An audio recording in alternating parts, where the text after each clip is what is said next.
예레미야서 5장 10절 말씀 보도록 하겠습니다. 예레미야서 5장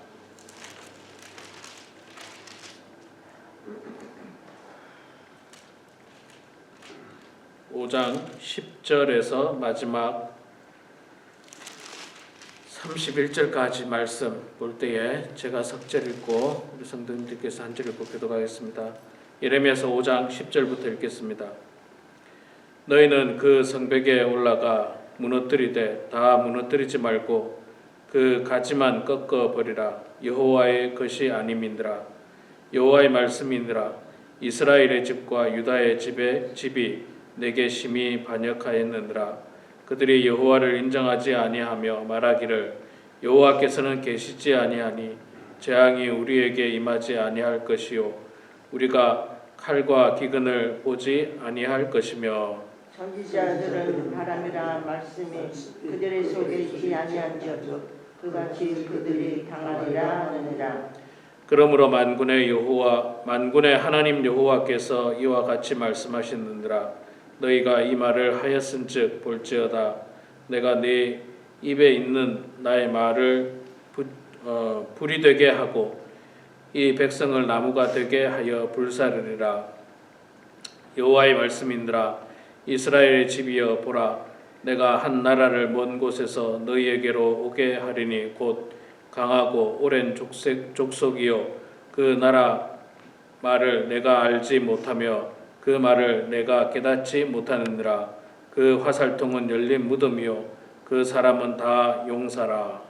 그들이 내 자녀들이 먹을 추수 곡물과 양식을 먹으며 내 양떼와 소떼를 먹으며 내 포도나무와 무화과 나무 열매를 먹으며 내가 믿는 견고한 성들을 칼로 파멸하리라.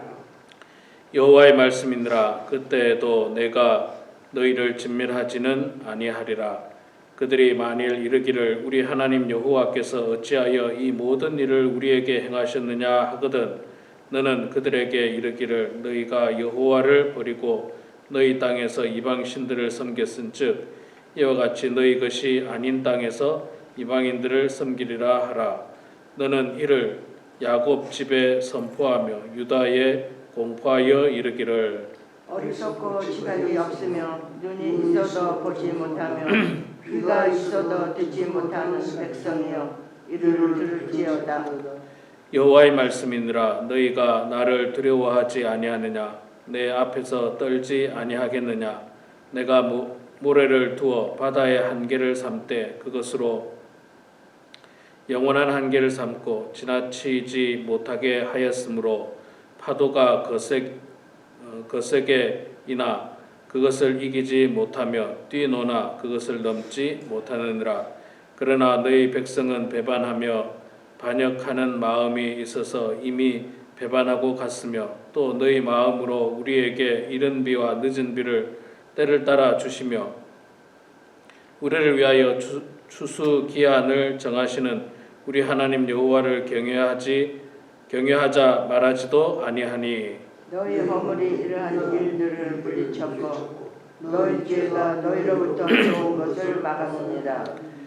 내 백성 가운데 악인이 있어서 새 사냥꾼의 매복함 같이 지키며 덫을 놓아 사람을 잡으며 새장에 새들이 가득함 같이 너희 집들이 속임이 가득하도다.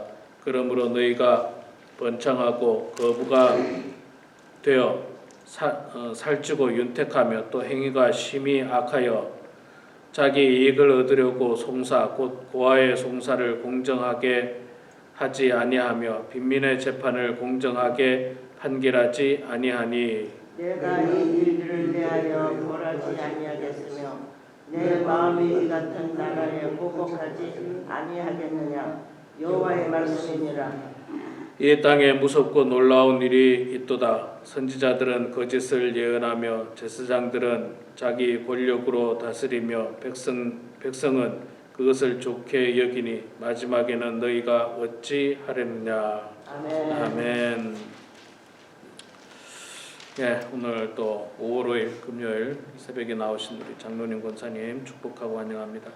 계속해서 이스라엘의 심판에 대해서 경고의 말씀을 하고 있습니다. 5장 10절부터 계속해서 보면 11절에 여호와의 말씀이니라 이스라엘의 집과 유다 집이 내게 심히 반역하였느니라.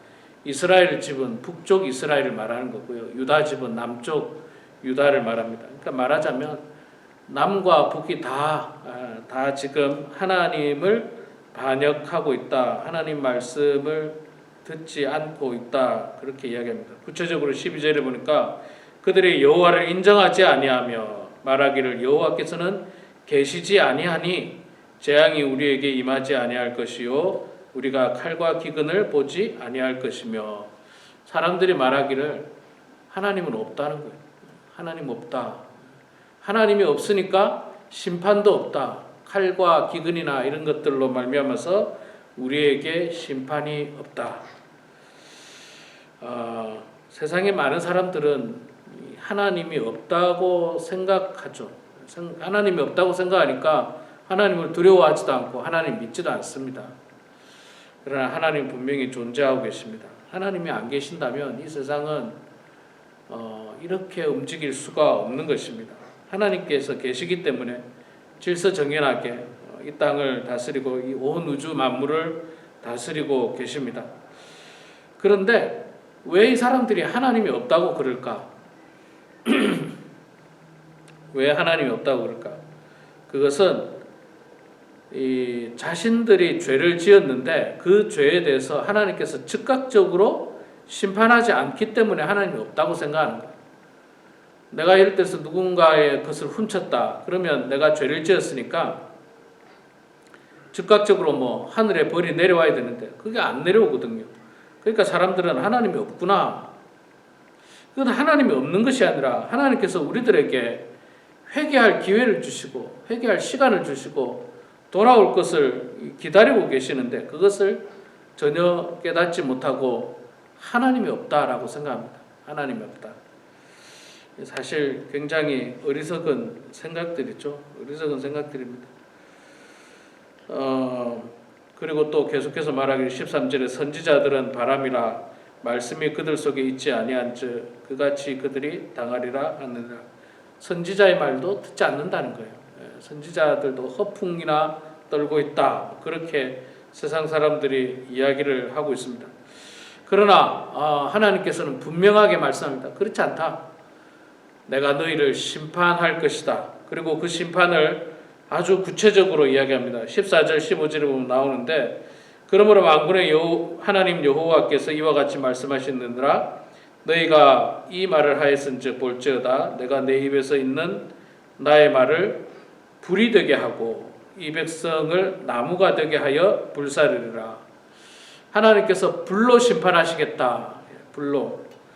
구체적으로 또 나옵니다. 15절에 여호와께서 말씀하시느니라 이스라엘 집이여 보라 내가 한 나라를 먼 곳에서 너희에게로 오게 하리니 곧 강하고 오랜 족속이요 오랜 민족이라 그 나라 말을 내가 알지 못하며 그 말을 내가 깨닫지 못하느라 그 화살통은 열린 무덤이요 그 사람은 다 용사라. 바벨론을 지칭하고 있는 거죠.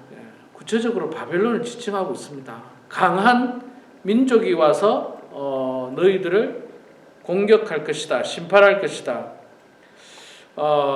제가 뭐 과거에도 말씀드렸습니다만 옛날에는요.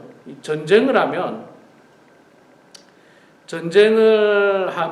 단순히 항복을 받아내는 것으로 끝나는 것이 아니라 그 마을이나 그 성읍이나 그 도시를 초토화시킵니다. 어떻게 초토화시키냐?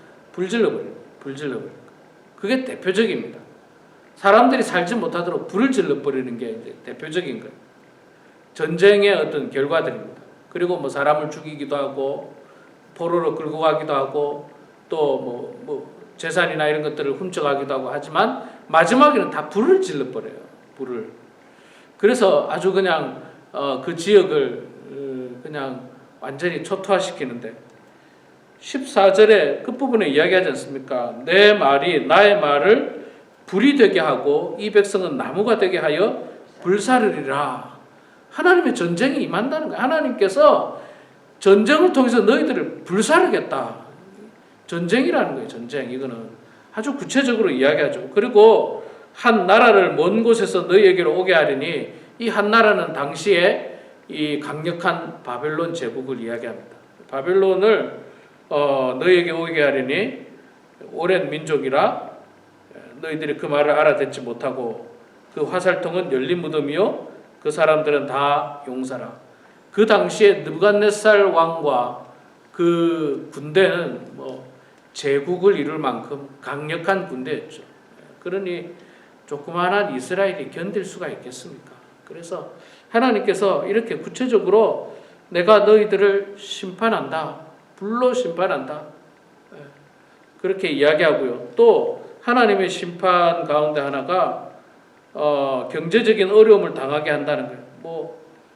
전쟁이 일어나면 다 빼앗기지 않습니까? 양식이고 뭐고 다 빼앗깁니다. 17절부터 보면 그들이 내 자녀들이 먹을 추수 곡물과 양식을 먹으며 내 양떼와 소떼를 먹으며 내 포도나무와 무화과나무 열매를 먹으며 내가 믿는 견고한 성들을 칼로 파멸하리라. 그들이 와서 노략질 하겠다는 거예요. 다 훔쳐가겠다. 다 빼앗아 가겠다. 그렇게 말씀을 하고 있습니다. 하나님의 심판은 무섭습니다. 하나님의 심판은 무서워요. 우리가 하나님이 없는 것 같아서 죄악 가운데 살면 언젠가는 하나님의 심판이 임하는데 이 하나님의 심판 가운데 여러 가지 가운데 하나가 이 경제적인 어려움. 경제적인 어려움도 하나님의 심판 가운데 하나입니다. 우리가 죄악된 방법으로 물질을 끌어모을 때 하나님께서 그것을 다 탕진하게 만드는 거예요. 다 가져가십니다. 얼마나 불행하고 불쌍한 일입니까? 안타까운 일이죠. 하나님은 그러면서도 있잖아요. 이스라엘 백성에 대한 이 안타까운 마음이 있어가지고 18절에 이런 말씀을 합니다. 여호와의 말씀이니라 그때에도 내가 너희를 진멸하지는 아니하리라. 이게 무슨 표현입니까?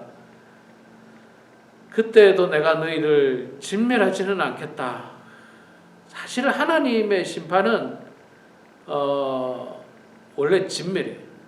우리 그 구약 성경을 통해서 보면 소돔과 고모라를 멸망시킬 때도 거의 진멸입니다. 홍수로 심판하실 때도 거의 진멸이에요. 가나안 땅을 심판하실 때도 하나님께서 이스라엘 백성들에게 그 땅에 있는 사람 모든 것을 진멸시키라. 다 하나님의 방법입니다. 죄악은 그 뿌리까지 뽑으시려고 하는 게 하나님 방법인데 그런데도 하나님께서 있잖아요. 당신이 택한 백성, 우리 인간으로 말하면 심판받아야 되고 벌받아야 되는데 그게 내 아들이라는 거예요. 내 자녀라는 겁니다. 여러분, 내 자녀가 죄를 지으면 참 부모 입장으로서 어떻습니까? 그 죄에 대해서 죄의 대가를 치러야 되고 벌을 받아야 마땅하지만 그래도 부모 마음이 어찌 그렇습니까? 그래도 자녀를 품으려고 하고 끌어안으려고 하는 마음이 부모의 마음이고 하나님의 마음이에요. 그래도 진멸하지는 않겠다. 이 말은 내가 그래도 진멸하지 않을 테니까 정신 똑바로 차리고 죄악에서 돌아오라. 그 표현인 거예요. 내가 너희들은 잘 봐줄게. 이게 아니고 내가 너희들 진멸하지 않을 테니까 지금이라도 정신 차리고 돌아오라는 겁니다. 정신 차리고 돌아오라. 그게 하나님의 말씀이에요. 그리고 또 하나님께서 말씀하시기를 19절에 말하는데 만일 그들이 만일 이르기를 우리 하나님 여호와께서 어찌하여 이 모든 일을 우리에게 행하셨느냐 하거든 그렇게 너희에게 묻거든 예레미야야 너는 그들에게 이르기를 이유가 있어야 될 거 아닙니까? 진멸한 이유가 있어야 되는데 그 이유를 말하기를 여호와를 버리고 너희가 여호와를 버리고 너희 땅에서 이방 신들을 섬겼은즉 이와 같이 너희 것이 아닌 땅에서 이방인들을 섬기리라 하라. 결국은 이방 신들을 섬겼다는 거예요. 우상을 섬기고 하나님을 버리고 죄악된 것을 끌어안았기 때문에 하나님께서 이스라엘 백성들을 심판하지 않을 수 없었다. 이게 이제 크게 보면 이거고, 뭐 소소하게 보면 하나님 말씀을 무시했죠. 선지자들이 말하는 거 듣지도 않았죠. 선지자들이 말은 바람이라 허풍이다 그렇게 이야기하고, 또 하나님 없다. 내가 보니까, 내가 살아보니까 하나님 없더라. 그러니까 우리들에게 심판도 없고 칼도 없고 기근도 없고 아무것도 없다. 염려하지 말자. 우리 마음껏 즐기고 지금 살던 대로 이대로 그냥 쭉 죄악 가운데 살자. 이렇게 이스라엘 백성들이 마음을 먹으니까 하나님께서 당연히 심판을 하시는 겁니다. 계속해서 뭐 20절 이하에서도 또 반복해서 하나님께서 심판을 계속 반복해서 경고하고 있습니다. 21절에 어리석고 지각이 없으며 눈이 있어도 보지 못하며 귀가 있어도 듣지 못하는 백성이여 이를 들을지어다. 참 안타까워하는 하나님의 심정이 이 한 절 한 절 곳곳에 다 이렇게 드러나 있는 것을 볼 수가 있습니다. 자, 그러면 그 옛날 이스라엘은 그랬는데 지금 우리는 어떻는가? 지금 우리는 정말 의롭게 살고 있는가? 이 땅의 교회들이 바르게 하나님을 잘 섬기고 있는가? 생각해 보면 찾아보면 부족한 것 많이 있으리라 생각합니다. 부끄러운 것 많이 있으리라 생각합니다. 교회가 먼저 바로 서야 되는데 그렇지 못한 것 참 많이 있을 거고, 목회자나 교회 영적 지도자들이 바로 서야 하는데 그렇지 못한 것 많이 있을 수 있습니다. 세상 사람들은 기독교인들을 향해서 기독교인들의 잘못된 부분들만 부각시키면서 공격합니다. 엄청나게 공격합니다. 목사에 대한 존경하는 마음은 눈꽃만큼도 없고 뭐 어마어마하게 비난합니다. 우리가 그렇게 비난받으면 안 되는데, 생각해보면 비난받을 만큼 죄악들이 우리 속에 우리 곳곳에 있었다는 것을 반증하기도 하는 것입니다. 우리 자신을 날마다 되돌아봐야 합니다. 날마다 되돌아보고 우리 자신을 점검하면서 혹시 우리에게는 이방 우상을 섬기고 있는 것은 없는지, 하나님 말씀을 거역하고 있는 것은 없는지, 하나님이 없다라고 생각하고 죄악 가운데 있는 것은 없는지를 생각하면서 오늘도 정말 우리 자신을 되돌아보며 하나님 앞에서 부끄럽지 않는 모습으로 살아가는 그런 우리 모두가 되길 주 이름으로 축원합니다. 기도하겠습니다. 사랑의 아버지 하나님, 고맙습니다. 오늘도 저희들을 사랑해 주셔서 이렇게 예배당에 나와서 귀한 말씀을 보게 하시니 감사합니다. 사람들은 우리들에게 왜 그렇게 힘들게 새벽기도를 하느냐고 이야기하고, 왜 그렇게 부산 떨며 신앙생활하냐 이야기하며, 그저 1년에 몇 차례만 교회에 나가도 된다라고 말하지만, 그러나 하나님, 우리는 단 하루도 하나님 없이 살 수 없으며 하나님과 교제하는 것이 세상에서 가장 기쁘고 즐거운 일이기에 오늘도 주님 앞에 나왔음을 고백합니다. 하나님, 세상 사람들의 논리와 세상 사람들이 따라가는 곳에 저희들이 가지 않도록 도와주시고, 우리는 오직 주님 바라보고 주님 의지하며 우리가 가야 하는 그 길이 때로는 광야 같은 길이라 할지라도, 좁은 길이라 할지라도, 좁은 문이라 할지라도 기꺼이 그 십자가의 길을 묵묵히 걸어가는 저희들 되게 하여 주시옵소서. 그 길 뒤에 반드시 우리들을 위하여 예비하신 영광의 길이, 축복의 길이, 찬란한 길이 예비되어 있다는 그 놀라운 비밀을 우리 마음속에 간직하면서 하나님 아버지, 오늘도 십자가의 길을 묵묵히 걸어가는 저희들 다 되게 하여 주시옵소서. 사랑의 아버지 하나님, 우리 범원 하나님께 모든 성도들, 특별히 연세 많은 성도들, 하나님 오직 주님 바라볼 수 있도록 도와주시고, 육신의 건강 나빠지지 않도록 도와주시고, 또 정신적으로도 깨끗한 정신을 가지고 마지막까지 하나님을 잘 섬기게 하여 주시옵소서. 아버지 하나님, 육신의 건강이 좋지 않은 성도들에게 하나님 기도할 수 있는 은혜를 주시고, 기도를 통해서 육신의 병이 낫는 기쁨을 허락하여 주시고 또 그 기도에 대한 확신을 깨달을 수 있도록 우리 아버지 하나님 도와 주시옵소서. 하나님 아버지, 삶의 곳곳에서 어려운 문제를 놓고 기도하는 우리 성도들의 기도 소리를 들어주시고 주님 응답해 주셔서 하나님의 뜻 가운데 모든 일들이 이루어지고 형통한 인생들 다 되게 하여 주시옵소서. 감사드리며 예수님의 이름으로 기도드리옵나이다. 아멘.